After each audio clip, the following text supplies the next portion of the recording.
Hi friends, I'm Avinash. So ఇక్కడ మనం environment టాపిక్స్ని continue చేస్తున్నాం. అందులో భాగంగానే నెక్స్ట్ టాపిక్ చూద్దాం, biosphere reserves. Biosphere reserves. So ఈ బయోస్పియర్ రిజర్వ్స్ కాన్సెప్ట్ ఇచ్చిన వాళ్ళు ఎవరు? UNESCO gave the concept of the biosphere reserves. So వీటిని ఏమంటారు తెలుగులో? జీవగోళ సురక్షిత కేంద్రాలు. కొంత దీని గురించి ఇంట్రడక్షన్ చూద్దాం మనం. ఇప్పుడు ఈ జీవగోళ సురక్షిత కేంద్రాలు ఎందుకు తీసుకురావడం జరిగింది? ఈ కాన్సెప్ట్ని ఎందుకు తీసుకురావడం జరిగింది? మనం ఇంతకుముందు క్లాస్లో మనం నేషనల్ పార్క్స్, అభయారణ్యాలు, wildlife sanctuaries, conservation reserves, community reserves అనే వాటిని చూసాం. ప్రొటెక్టెడ్ ఏరియా నెట్వర్క్ ఆఫ్ ఇండియాలో భాగంగా మనం చూసాం. ఇక్కడ మీరు చూసినట్టయితే దీన్ని మీరు గమనించినట్టయితే protected area network of India previous క్లాస్లో చెప్పిన దాంట్లో ఈ నేషనల్ పార్క్, అభయారణ్యాలు కానీ, వైల్డ్ లైఫ్ శాంక్చురీస్లో కానీ, కన్జర్వేషన్ రిజర్వ్స్లో కానీ, కమ్యూనిటీ రిజర్వ్స్లో కానీ ఎక్కడ కూడా మీరు గమనించినట్లయితే మానవుని యొక్క హెల్ప్ని లేదా సహాయాన్ని తీసుకొని బయోడైవర్సిటీని పరిరక్షించడం అనేది జరగట్లేదు. అర్థం చేసుకోండి, ఈ నాలుగిట్లో ప్రొటెక్టెడ్ ఏరియా నెట్వర్క్ ఆఫ్ ఇండియాలో national parks, wild life sanctuaries, conservation reserves, community reserves, ఈ నాలుగిట్లో కూడా ఎక్కడ కూడా మానవుని యొక్క సహాయం తీసుకొని మనం జీవ వైవిధ్యాన్ని ప్రొటెక్ట్ చేయడం లేదు. మీరు చూసినట్టయితే నేషనల్ పార్క్ లోపల మానవుడి ప్రవేశం కూడా ఉండదు. మానవుడు దాని లోపల ఎటువంటి పనులు చేయడానికి వీల్లేదు.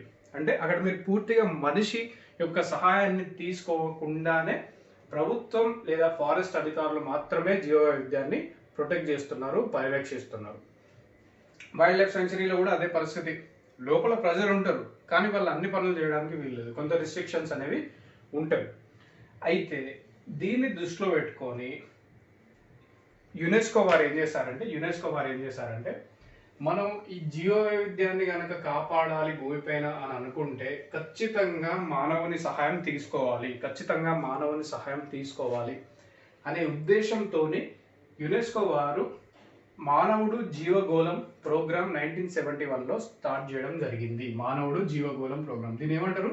Man and biosphere programme, man and biosphere programme. ఇక్కడ మీరు చూసినట్టయితే మ్యాన్ అంటే మానవుడు అనేది ముఖ్యమైన పాత్ర పోషిస్తారు ఈ ప్రోగ్రాంలో. తన సహాయం తీసుకొనే మనం జీవ వైవిధ్యాన్ని కాపాడుకోవాల్సిన ఆవశ్యకత ఉంది అని చెప్పే programme man and biosphere programme, మానవుడు మరియు జీవగోళం ప్రోగ్రామ్ 1971లో దీన్ని తీసుకురావడం జరిగింది. ఈ ప్రోగ్రాంలో భాగంగా వాళ్ళు ఏం చేస్తారు? ఈ ప్రోగ్రాంలో భాగంగా భూమిపైన బయోస్పియర్ రిజర్వ్స్ని క్రియేట్ చేయడం జరుగుతుంది. వీటి యొక్క ముఖ్య ఉద్దేశం ఏంటి అసలు? ఇక్కడ మీరు చూడండి, లక్ష్యం ఏంటి అసలు? ఒక బయోస్పియర్ రిజర్వ్ని క్రియేట్ చేయడం వెనుక ఉన్న ముఖ్యమైన లక్ష్యం ఏంటంటే ఆ ప్రాంతంలో ఉన్న జీవ వైవిధ్యాన్ని, ఆ ప్రాంతంలో ఉన్న జంతు వృక్ష జాతులు మాత్రమే కాకుండా పూర్తి ఆవరణ వ్యవస్థను కాపాడుకోవడం ఇందులోని ముఖ్య ఉద్దేశం. ఒక ప్రాంతంలోని వృక్ష జాతులు, జంతు జాతులు మాత్రమే కాకుండా ఆ పూర్తి ఆవాసం అంటే ఎకోసిస్టమ్ని కాపాడుకోవడం ఇందులో ముఖ్య ఉద్దేశం. ఇంకేంటి? ఈ కాపాడుకునే క్రమంలో, ఈ జీవ వైవిధ్యాన్ని కాపాడుకునే క్రమంలో ఖచ్చితంగా మానవుని సహాయం తీసుకోవడం. అదేవిధంగా దీన్ని, ఈ బయోస్పియర్ రిజర్వ్స్ని సహజ స్థాన సంరక్షణ విధానం అంటే ఇన్సిటు కన్జర్వేషన్ మెథడ్, సహజ స్థాన సంరక్షణ విధానంలో భాగంగా తీసుకోవడం జరుగుతుంది. సహజ స్థాన సంరక్షణ విభాగంలో ఒక భాగంగా తీసుకోవడం జరుగుతుంది.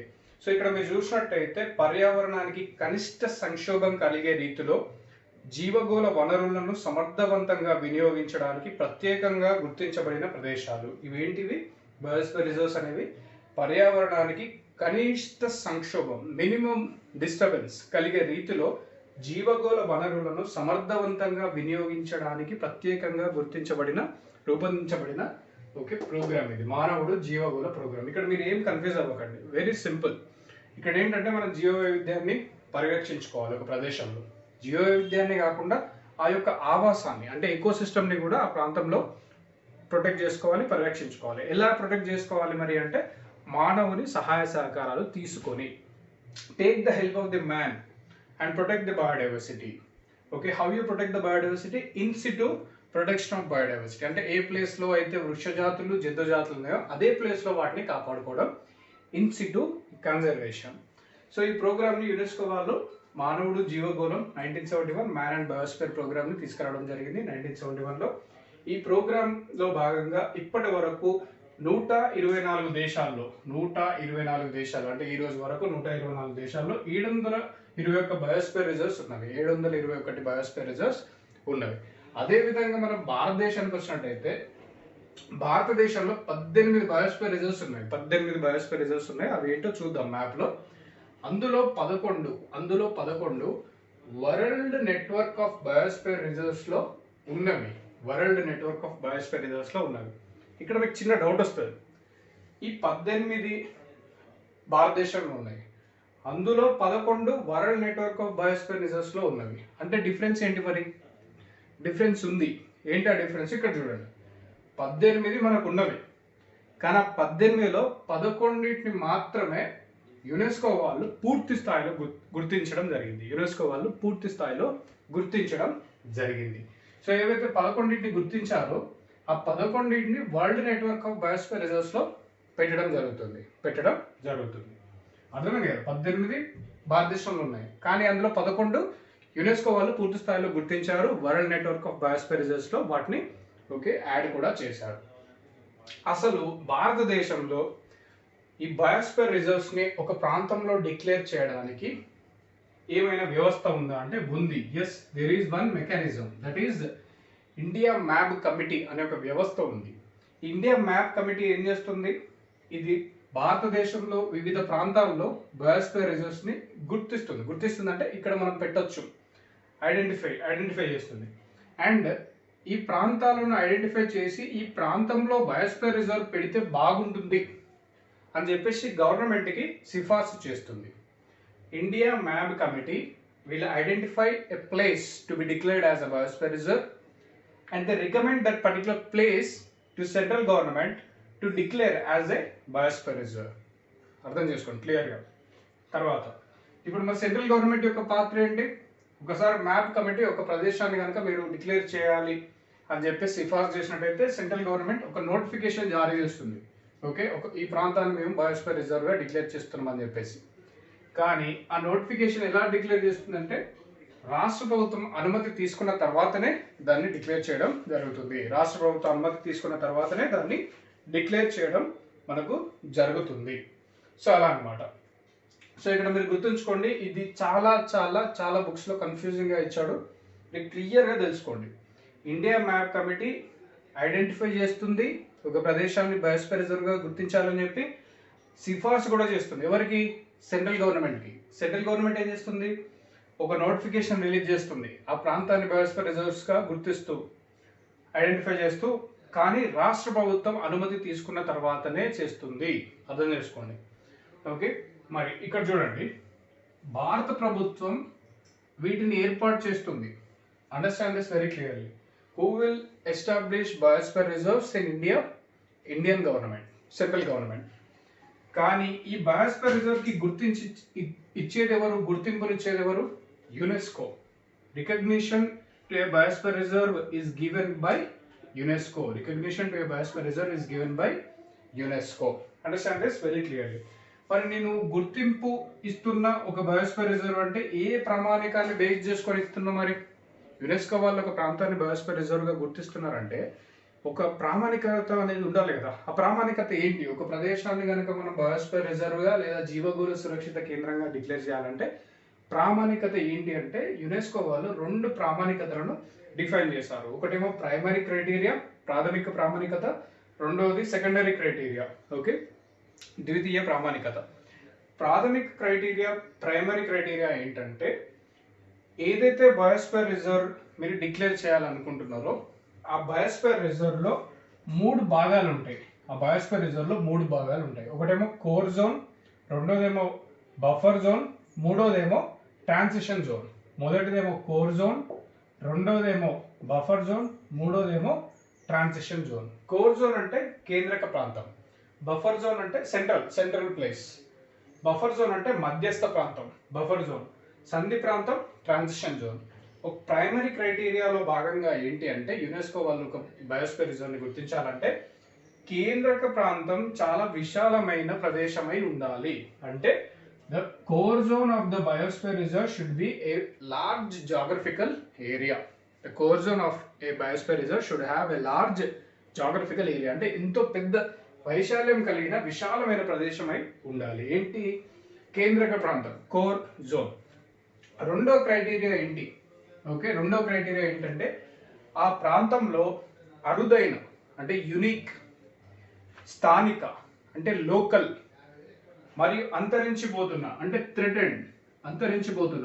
థ్రెటెండ్ జాతులు ఉండాలి. జాతులు అంటే ఇక్కడ వృక్ష జాతులు కావచ్చు, లేదా వన్యప్రాణి జాతులు కావచ్చు, వేరే రకరకాల జీవజాతులు కావచ్చు, అలా మానవుడు తప్పించి. సో ఇక్కడ ఆ ప్రాంతంలో అరుదైన, యునిక్, స్థానిక, లోకల్ అండ్ అంతరించిపోయే జాతులు ఉండాలి. ఉన్నట్టయితే అంటే ఆ ప్రాంతం అంటే కేంద్రక ప్రాంతం, ఇది అన్నీ వస్తాయి. Biosphere zone, buffer zone, core zone, transition zone అన్నీ కూడా వస్తాయి. సో ఈ రెండు క్రైటీరియాను బేస్ చేసుకొని మాత్రమే ఒక ప్రాంతం కనుక ఆ క్రైటీరియాని మీట్ అయితే అప్పుడు యునెస్కో వాళ్ళు గుర్తింపిస్తారు. ఒక they recognise a biosphere reserve. And once the UNESCO recognised a biosphere reserve, what will happen? That particular biosphere reserve will get funding from UNESCO. That particular biosphere reserve will get scientific support from UNESCO. Into that particular biosphere reserve, UNESCO will send the top scientists to do the examination. Okay, so ఆ ప్రాంతాలు ఏవైతే గుర్తించబడ్డాయో, అంటే ఇప్పుడు మనకు 18 biosphere రిజర్వ్లో 11 world network of biosphere reserves ఉన్నాయి. ఈ 11కి సంబంధించి యునెస్కో వాళ్ళు కొంత డబ్బును అందజేయడం జరుగుతుంది, కొంత టెక్నాలజీని ఇస్తారు, కొందరు పర్యావరణ శాస్త్రవేత్తలను పంపించడం జరుగుతుంది అక్కడ సిచ్యువేషన్ ఏంటి తెలుసుకోవడానికి. సో ఈ విధంగా మనకు అది ఆ ప్రాంతంలో ఉన్న జీవ వైవిధ్యాన్ని కాపాడుకోవడానికి ఎంతో యూజ్ అవుతుంది, అలా అనమాట. సో ఇక్కడ మీరు చూడండి, టెక్నికల్ ఆస్పెక్ట్స్ని ఎక్కువ మీరు ఫోకస్ చేయాలి ఎగ్జామినేషన్లో. మీకు 18 బయోస్ఫియర్ రిజర్వ్లు ఎక్కడున్నవి, అందులో పెద్దది ఏది చిన్నది ఏది అనేది ఏ బుక్లో అయినా ఉంటుంది. అయితే ఇక్కడ అసలు నిజంగా ఇది ఎందుకు, దీని ఉద్దేశం ఏంటి? మీకు ఇంటర్వ్యూలో ఎన్ని బయోస్ఫియర్ రిజర్వ్స్ ఉన్నాయని అడగరు. బయోస్ఫియర్ రిజర్వ్ యొక్క ముఖ్య ఉద్దేశం ఏంటంటారు, లేదా బయోస్ఫియర్ రిజర్వ్కి ఒక నేషనల్ పార్క్కు ఉన్న డిఫరెన్స్ ఏంటి అంటారు. ఓకే, అలా మీరు చదువుకోవాల్సి ఉంటుంది. ఇంకా డెప్త్, ఇక్కడ ఎంత డెప్త్ ఉందో చూడండి. ఫస్ట్ ఇండియా మ్యాప్ కమిటీ గుర్తించి ప్రదేశాన్ని ఐడెంటిఫై చేసి సిఫార్సు చేస్తుంది, రికమెండ్ చేస్తుంది. ఎవరికి? సెంట్రల్ గవర్నమెంట్కి. సెంట్రల్ గవర్నమెంట్ ఏం చేస్తుంది, ఆ ప్రాంతాన్ని బయోస్ఫియర్ రిజర్వ్గా డిక్లేర్ చేయడానికి ఒక నోటిఫికేషన్ రిలీజ్ చేస్తుంది. కానీ రాష్ట్ర ప్రభుత్వ అనుమతితో మాత్రమే ఇది చేయాల్సి ఉంటుంది. తర్వాత బయోస్ఫియర్ రిజర్వ్స్ని ఇండియన్ గవర్నమెంట్ ఏర్పాటు చేస్తుంది. The biosphere reserves will be declared by Indian government or central government. గుర్తింపునిచ్చేది, the biosphere reserves are recognised by the UNESCO. Understand that very clearly. Declared by Indian government, recognised by UNESCO. How the UNESCO will give the recognition to a biosphere reserve? Based on two criteria, primary criteria, secondary criteria. What UNESCO is saying, primary criteria లో ఏం చెప్తుంది, కేంద్రక ప్రాంతం విశాలమైన ప్రాంతమై ఉండాలన్నమాట. And అక్కడ వివిధ రకాలైన జీవజాతులు కూడా ఉండాలట. ఉండాలి కేంద్రక ప్రాంతంలో, అండ్ అది విశాలమైన ప్రదేశమై ఉండాలి. రెండవది, ఆ బయోస్ఫియర్ రిజర్వ్ ప్రాంతంలో అరుదైన, యునిక్, స్థానిక, లోకల్ మరియు అంతరించిపోతున్న థ్రెటెండ్ జాతులు, జీవజాతులు ఉండాలి. ఈ రెండు క్రైటీరియాని ఫాలో అయితే మాత్రమే యునెస్కో గుర్తింపునిస్తుంది.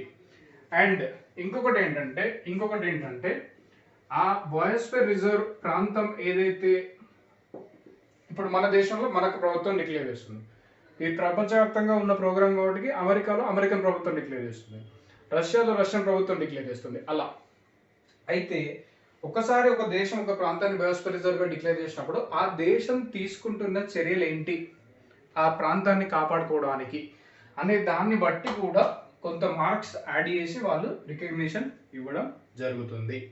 అర్థం చేసుకోండి. ఓకే, సో ఇక్కడ ముఖ్య ఉద్దేశం ఏంటి, మనిషిని జీవ వైవిధ్యాన్ని కాపాడుకోవడంలో ఇన్వాల్వ్ చేయడం. ఓకే, సో ఇక్కడ మీరు చూసినట్టయితే యునెస్కో ప్రకారం biosphere reserve has a structure. There is a structure to the biosphere reserve. జీవగోళ కేంద్ర సురక్షిత కేంద్రాలకు ఒక స్ట్రక్చర్ ఉంటుంది. ఏంటా స్ట్రక్చర్? దీన్ని 3 జోన్లుగా, ఒక్కో బయోస్ఫియర్ రిజర్వ్ 3 జోన్లుగా విభజించబడి ఉంటుంది. Core zone, central area is called as core zone. Surrounded by మధ్యస్థ ప్రాంతం, బఫర్ జోన్. బఫర్ జోన్ మధ్యస్థ ప్రాంతం is surrounded by సంధి ప్రాంతం, ట్రాన్సిషన్ జోన్. సంధి ప్రాంతం, ట్రాన్సిషన్ జోన్. ఇప్పుడు మీరు చూడండి, ఈ కేంద్రక ప్రాంతంలో ఏం చేస్తారు అసలు? ఫస్ట్ చూడండి ఒకసారి. కేంద్రక ప్రాంతానికి జాతీయ పార్కు హోదా ఉంటుంది. కేంద్రక ప్రాంతానికి జాతీయ పార్క్ హోదా ఉంటుంది. అంటే core zone will have the status of national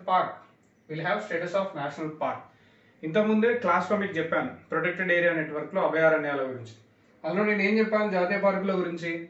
జాతీయ పార్కులు వైల్డ్ లైఫ్ ప్రొటెక్షన్ యాక్ట్ 1972 కింద డిక్లేర్ చేయడం జరుగుతుంది. ఒక్కసారి జాతీయ పార్క్ని డిక్లేర్ చేసినట్టయితే జాతీయ పార్క్ లోపల ఎట్టి పరిస్థితుల్లో మానవ ఆవాసాలు ఉండకూడదు. దాని లోపల ఎటువంటి mining, thermal power plants, industries, వేరే కార్యకలాపాలు సాగించడానికి వీలు లేదు అని మీకు క్లియర్గా చెప్పిన. ఇప్పుడు ఈ కేంద్రక ప్రాంతానికి మీరు జాతీయ పార్క్ హోదా ఇస్తే ఏమవుతుంది? ఇక్కడ పూర్తిగా సంరక్షించబడే సహజ పర్యావరణ ప్రదేశంగా మారిపోతుంది. ఎందుకంటే అక్కడ మనిషి ఉండడు, అక్కడ ఎటువంటి ఇండస్ట్రియల్ యాక్టివిటీ జరగదు, మైనింగ్ యాక్టివిటీ జరగదు. ఓకే, క్యాటిల్ తీసుకెళ్ళి, పశు సంపదను తీసుకెళ్ళి మీరు మేతకు తీసుకెళ్ళలేరు. సో ఇదంతా ఉంటుంది. అది పూర్తిగా ఒక సంరక్షింపబడే సహజ పర్యావరణ ప్రదేశంగా మారిపోతుంది కేంద్రక ప్రాంతం. రెండోది ఏంటి? మానవ ఉనికి అందులో పూర్తిగా నిషేధం మానవ ఉనికి. అలాగే జీవ వైవిధ్యాన్ని కాపాడుకోవడం, పరిరక్షణే ముఖ్య ఉద్దేశంగా దీన్ని క్రియేట్ చేయడం జరుగుతుంది కేంద్రక ప్రాంతం. అందులో మానవ ఉనికి నిషేధం. తర్వాత బఫర్ జోన్. ఇక్కడ ఏం జరుగుతుంది? ఇది కోర్ జోన్. మళ్ళీ ఇక్కడ మీరు చూసినట్టయితే కేంద్రక ప్రాంతం కోర్ జోన్ బౌండరీస్ క్లియర్గా డిఫైన్ చేసి ఉంటాయి. దాని చుట్టూ ఉన్న మధ్యస్థ ప్రాంతం బఫర్ జోన్ బౌండరీస్ అది కూడా క్లియర్గా డిఫైన్ చేసి ఉంటాయి. కానీ దాని చుట్టూ ఉన్న ట్రాన్సిషన్ జోన్ యొక్క బౌండరీస్ క్లియర్గా ఉండవు. చూడండి, మరి మధ్యస్థ ప్రాంతంలో ఏం జరుగుతుంది? బఫర్ జోన్లో ఇది కోర్ జోన్ని ఆవరించి ఉంటుంది మధ్యస్థ ప్రాంతం. ఇందులో పర్యావరణానికి సంబంధించిన పరిశోధనలు చేసుకోవడానికి అనుమతులు లభిస్తాయి. ఉంటాయి. అంటే research, you can do environment related research. Okay, but you cannot do the same research in core zone. Why? ఎందుకంటే అక్కడ పూర్తిగా మానవ యొక్క ఉనికి నిషేధించబడింది. మరి ఇక్కడ డౌట్ రావచ్చు, ఒకవేళ కేంద్రక ప్రాంతంలో కోర్ జోన్లో ఒక విలువైన ఔషధ మొక్కలు ఉంటే వాటి పరిస్థితి ఏంటి అని. అయితే మీరు ఇక్కడ చూడండి, ఆ విలువైన మొక్కలను ఏం చేస్తారంటే, ఒకవేళ అందులో కనుక ముఖ్యమైన ఔషధ మొక్కలు ఉన్నాయనుకుంటే వాటిని కొన్ని తీసుకొచ్చి ఈ బఫర్ జోన్లో కూడా పెంచడం జరుగుతుంది. అండ్ బఫర్ జోన్లో మాత్రమే వాళ్ళు రీసెర్చ్ చేసుకోవచ్చు. అలా ఇక్కడ ఎకో టూరిజంని అనుమతిస్తారు. ఎకో టూరిజంని బఫర్ జోన్లో అనుమతిస్తారు. అదేవిధంగా ఇక్కడ ఎడ్యుకేషనల్ యాక్టివిటీస్ని అంటే పిల్లల్ని తీసుకెళ్ళి చూపించడం, ఓకే, అలాంటివి చేయవచ్చు. Educational activities. ఇక్కడ మానవ ఉనికి నియంత్రించబడుతుంది.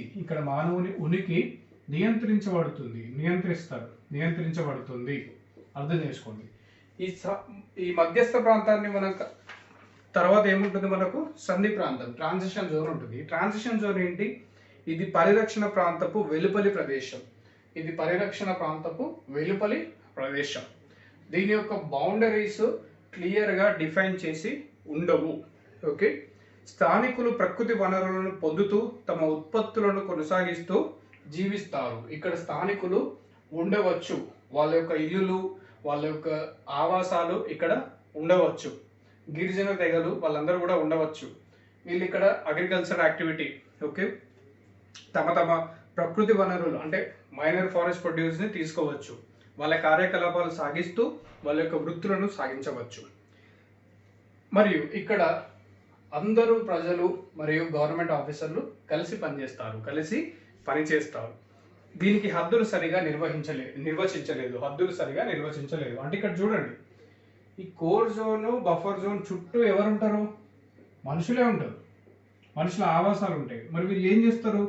వీళ్ళు వనరులను పద్ధతి ప్రకారం యూజ్ చేసుకుంటూ గవర్నమెంట్ అధికారులతో సహకరిస్తూ ఈ లోపల ఉండే ఏదైతే జీవ వైవిధ్యం ఉంటుందో దాన్ని కాపాడుకోవడంలో ముఖ్యమైన పాత్ర పోషిస్తారు. అలా అన్నమాట. సో ఇక్కడ ఏంటి, వీళ్ళు గవర్నమెంట్కి ఒక కళ్ళు మరియు చెవులు లాంటి వాళ్ళు.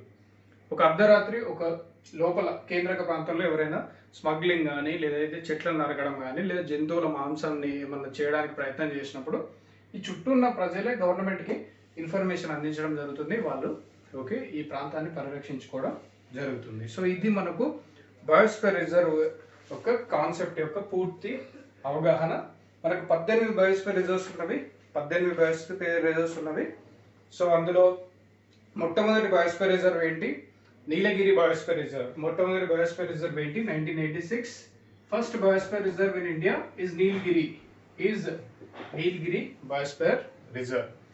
Then the largest biosphere reserve in India is Run of Kutch Biosphere Reserve. Largest biosphere reserve in India is Run of Kutch Biosphere Reserve. Idantha kuda Run of Kutch Biosphere Reserve, the largest biosphere reserve. Smallest biosphere reserve in India, Dibru-Saikhowa. Smallest biosphere reserve, Dibru-Saikhowa. DABRU. Dibru-Saikhowa Biosphere Reserve. It is the smallest biosphere reserve. It is in Assam. The second biosphere reserve in India, it is the Nanda Devi Biosphere Reserve in India. Second biosphere reserve Nanda Devi. ఇంతకుముందే మనం చూసినాం Nanda Devi Valley of Flowers Uttarakhand లో ఉంది. ఇంతకుముందు previous వీడియోలో మనం చూసాం. So అలా అన్నమాట. ఇక్కడ northern most biosphere reserve cold desert biosphere reserve Himachal Pradesh. అలానే మనకు southern most biosphere reserve greater Nicobar biosphere reserve Andaman Nicobar. అలాగే మనకు western most biosphere reserve Rann of Kutch biosphere reserve, the largest biosphere reserve. అలాగే eastern most biosphere reserve we have Dihang Dibang, అది మనకు అస్సాంలో ఉంది. అది eastern most biosphere reserve. So ఇలా మనకు 18 బయోస్ఫియర్ రిజర్వ్స్ ఉన్నవి. ఓకే, ఇందులో 11 వరల్డ్ నెట్వర్క్ ఆఫ్ బయోస్ఫియర్ రిజర్వ్లో చేర్చడం జరిగింది. మీరు ఏ బుక్ తీసుకున్నా ఈ 18 బయోస్ఫియర్ రిజర్వ్స్ ఇన్ఫర్మేషన్ మీకు ఉంటుంది. ఇక్కడ మీరు చేయాల్సింది ఏంటి, ఈ 18 బయోస్ఫియర్ రిజర్వ్స్ ఎక్కడ ఉన్నవి, ఏ రాష్ట్రంలో ఉన్నవి, అందులో 11 మాత్రమే వరల్డ్ నెట్వర్క్ ఆఫ్ బయోస్ఫియర్ రిజర్వ్స్లో ఉంటవి. అవి ఏంటి అనేది మీరు ఒకసారి పరిశోధన చేయండి. ఒకసారి మీ ఓన్గా కూడా మీరు చేయండి. ఇది కాన్సెప్ట్, ఇదంతా కూడా కాన్సెప్ట్. ఇది మీరు ఎక్స్ప్లెనేషన్ ద్వారా మాత్రమే తెలుసుకోగలుగుతారు. సో ఇన్ఫర్మేషన్ అంతా కూడా రకరకాల న్యూస్ పేపర్స్ నుంచి, రకరకాల రిపోర్ట్స్ నుంచి, ముఖ్యంగా ministry of environment forest climate change annual report నుంచి తీసుకోవడం జరిగింది. ఈ ఫ్యాక్ట్స్ మీకు ఎక్కడైనా దొరుకుతాయి. సో ఇందులో మీరు క్లియర్గా చూసుకోండి. సో నెక్స్ట్ క్లాస్లో మనం ఏం చేద్దామంటే అసలు ఈ బయోస్ఫియర్ రిజర్వ్స్ ఏ స్టేట్స్లో ఉన్నాయి 18, అక్కడ ఉన్న జీవ వైవిధ్యం ఏంటి, 18లో అక్కడ ఉన్న ముఖ్యమైన జీవ వైవిధ్యం ఏంటో క్లియర్గా చూద్దాం. ఇప్పుడు ఫర్ ఎగ్జాంపుల్ ఇంతకుముందే మీకు చెప్పాను, ఇప్పుడు run of Kutch biosphere reserve ఉంది. ఇది గుజరాత్లో ఉంది. ఇది ఎక్కడ, ఇది largest biosphere reserve in India. అయితే మరి అక్కడ ఉన్న జీవ వైవిధ్యం ఏంటి, అక్కడ ఉన్న ముఖ్యమైన జీవ వైవిధ్యం ఏంటి? సో అది మనకు ముఖ్యం ఎగ్జామ్లో. సో పాత రోజుల్లో ఇదివరకు ఎగ్జామ్స్లో ఎలా అడిగేవారు మిమ్మల్ని, పలానా బయోస్ఫియర్ రిజర్వ్ ఏ స్టేట్లో ఉంది అని అడిగేవారు. ఇప్పుడు యూపీఎస్సీ లాంటి కాంపిటేటివ్ ఎగ్జామ్స్లో ఎలా అడుగుతారంటే పలానా బయోస్ఫియర్ రిజర్వ్లో ఉన్న జీవ వైవిధ్యం, అతి ముఖ్యమైన జీవ వైవిధ్యం ఏంటి అని అడుగుతున్నారు. మరి ఇక్కడ Rann of Kutch biosphere reserve, largest biosphere రిజర్వ్లో మనకి ఏముంది, ఇక్కడ మనకు మ్యాంగ్రూవ్స్ ఉన్నాయి. మాడ అడవులు ఉన్నాయి. అలాగే మనకి ఇక్కడ కోరల్ రీఫ్స్ అంటే పగడపు దిబ్బలు, ఇక్కడ పగడపు దిబ్బలు ఉన్నాయి. అలాగే మనకి ఇక్కడ great Indian wild ass. So wild ass అంటే గాడిద మన దేశంలో అంతరించిపోతున్న జీవి. అది మీరు ఇక్కడ న్యాచురల్గా గ్రేట్ ఇండియన్ వైల్డ్ యాస్ అంటే గాడిదను ఇక్కడ మీరు చూడగలుగుతారు. అంత మాత్రమే కాదు, ఇక్కడ మనకు ఒక క్యామెల్ సంబంధించిన ఒక స్పీసీస్ ఉంటవి. కాకపోతే ఈ క్యామెల్స్ ఏంటంటే వీటిని లోకల్గా కరాయ్ క్యామెల్స్, KHARAI కరాయ్ క్యామెల్స్ అంటాం. ఈ కరాయ్ క్యామెల్స్ ఏంటంటే ఇవి ఇవి ఈదగలుగుతాయి. అంటే ఇప్పుడు ఎక్కడైనా చెరువు లాంటి చిన్న కుంట లాంటిది వచ్చింది అనుకోండి, అందులో నుంచి అవి ఈదుకుంటూ వెళ్ళగలుగుతాయి. జనరల్గా క్యామెల్స్ ఈదవు, కానీ ఇక్కడ రన్ ఆఫ్ కచ్లో ఉన్న అది సంవత్సరంలో 6 నెలల పాటు నీటితో మునిగి ఉంటుంది కాబట్టి అక్కడ క్యామెల్స్ అనేవి అలా ఈదడానికి అలవాటు పడినాయి, కరాయ్ క్యామెల్స్. సో అలా అనమాట, ఒక్కొక్క ప్లేస్లో ఒక్కొక్క రకమైన జీవ వైవిధ్యం ఉన్నది. ఇప్పుడు మీరు గ్రేట్ నికోబార్ బయోస్ఫియర్ రిజర్వ్ ఉంది, గ్రేట్ నికోబార్ బయోస్ఫియర్ రిజర్వ్. అందులో ఏముంటాయో ఇంతకుముందే మీకు చెప్పాను. ఇంతకుముందు బయోడైవర్సిటీ హాట్స్పాట్ అనే వీడియోలో గ్రేటర్ నికోబార్ బయోడైవర్సిటీ హాట్స్పాట్ గురించి మాట్లాడుకున్నాం కదా. అక్కడ ఏమేమి ఉన్నాయో పూర్తిగా మనం డిస్కస్ చేసినాం. చెప్పాను అక్కడ మీకు ఒకటే ఒక కోతి జాతి ఉంటుంది, క్రాబ్ ఈటింగ్ మెకాక్యూ. అలానే మనకి ఇక్కడ సాల్ట్ వాటర్ క్రోకోడైల్ ఉంటుంది, సీ టర్టిల్స్ ఉంటాయి, ఓకే, మాడ అడవులు ఉంటాయి, కోరల్ లీవ్స్ ఉంటాయి అని చెప్పాను. సో ఈ 18 బయోస్ఫియర్ రిజర్వ్లో ఉన్న జీవ వైవిధ్యం ఏంటి, ఓకే. సో ఇప్పుడు అది మనం డిస్కస్ చేయడం ముఖ్యం. సో మీరు అట్లా ప్రిపేర్ అయితేనే హయ్యర్ లెవెల్ ఎగ్జామ్స్కి మీరు రెడీ అయినట్టు లెక్క. లేదు సింపుల్గా 18 ఎక్కడున్నాయి, ఏ స్టేట్లో ఉన్నాయి, పెద్దది చిన్నది ఏంటి అది చదువుకుంటే సరిపోతుంది అనుకుంటే అది చెప్పలేము. అది మీకు సక్సెస్ ఇవ్వచ్చు, ఇవ్వకపోవచ్చు. సో అది ఫ్రెండ్స్, మీరు చూడండి నెక్స్ట్ క్లాస్లో ఈ 18 బయోస్ఫియర్ రిజర్వ్స్ ఎక్కడ ఉన్నాయి, ఏ స్టేట్లో ఉన్నాయి, అక్కడ ఉన్న జీవ వైవిధ్యం ఏంటి చూద్దాం క్లియర్గా. Thank you very much. ఈ వీడియో మీకు నచ్చినట్టయితే లైక్ చేయండి, షేర్ చేయండి, కామెంట్ చేయండి, డౌట్స్ ఉంటే అడగండి. Thank you very much.